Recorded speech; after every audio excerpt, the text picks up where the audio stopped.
સુરતના ડિંડોલી વિસ્તારમાં ચોરીનો બનાવ સામે આવ્યો। ડિંડોલી મહેક સોસાયટીમાં રોકડ, સોના ચાંદીના દાગીના સહિત લાખો રૂપિયાની ચોરી। એક જ સોસાયટીમાં 3 મકાનોને તસ્કરોએ નિશાન બનાવ્યા। ઘરમાં પરિવારના લોકો સૂતા હતા તે દરમિયાન તસ્કરોએ કોઈ સ્પ્રે જેવો પદાર્થ છાંટીને બેહોશ કર્યા। 3 મકાનમાંથી તસ્કરોએ 7 મોબાઈલની ચોરી કરી। એક મકાનમાંથી કબાટ તોડીને સોના દાગીના રોકડ મળીને લાખો રૂપિયાની ચોરી કરી। સોસાયટીના લોકોએ અગાઉ પણ પોલીસ પેટ્રોલિંગ સામે સવાલ ઊભા કર્યા હતા। અગાઉ પણ આ સોસાયટીમાં 3 વખત ચોરીની ઘટના બની હતી। સોસાયટીના લોકોએ પોલીસ પેટ્રોલિંગ વધારવા માંગ કરી। પોલીસ પેટ્રોલિંગના અભાવના લીધે તસ્કરો બન્યા છે બેફામ। સ્થાનિકોએ તસ્કરોને પકડી પાડવાની સાથે પેટ્રોલિંગ વધારવા માંગ કરી।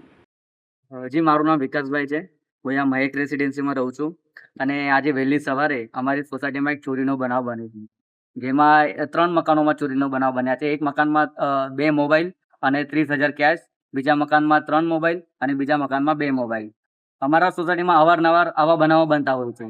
અગાઉ પણ બાઇક ચોરીના બનાવો 4 થી 5 વખત બનાવ બની ચૂક્યા છે અને એ બનાવ બાબતે અમારે ડિંડોલી પોલીસ સ્ટેશનમાં અવારનવાર લેખિત અને મૌખિક ફરિયાદ આપેલી, પરંતુ ડિંડોલી પોલીસ કોઈ આ બાબતે ધ્યાન આપતી નથી અને ગંભીરતાથી લેતી નથી। અનેક વખત અમે પીઆઈને રજૂઆત કરવા છતાં પીઆઈ અમને કહેતા હોય છે કે તમે એવા વિસ્તારમાં કેમ રહેવા જાઓ છો। હાલાકી પોલીસનું કામ છે ગુનેગારોને શોધવાનું, ના કે તમે જે ફરિયાદી હોય એમને તમારે એ બિહેવિયર કરીને એમને તમે એવો જવાબ આપવાનો। કેટલાની ચોરી થઈ છે?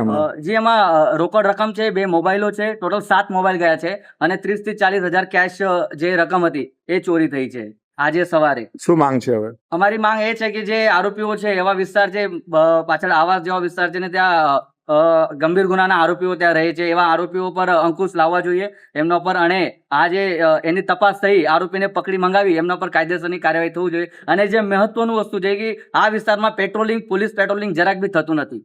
અમે ઉપર અનેક વખત આ બાબતે કમ્પ્લેન કરી છે, છતાં અમારા આ કમ્પ્લેનની નિવારણ આવતું નથી। અહીંયા પોલીસ પેટ્રોલિંગ વધવું જોઈએ, પોલીસવાળા અહીંયા ફરવું જોઈએ।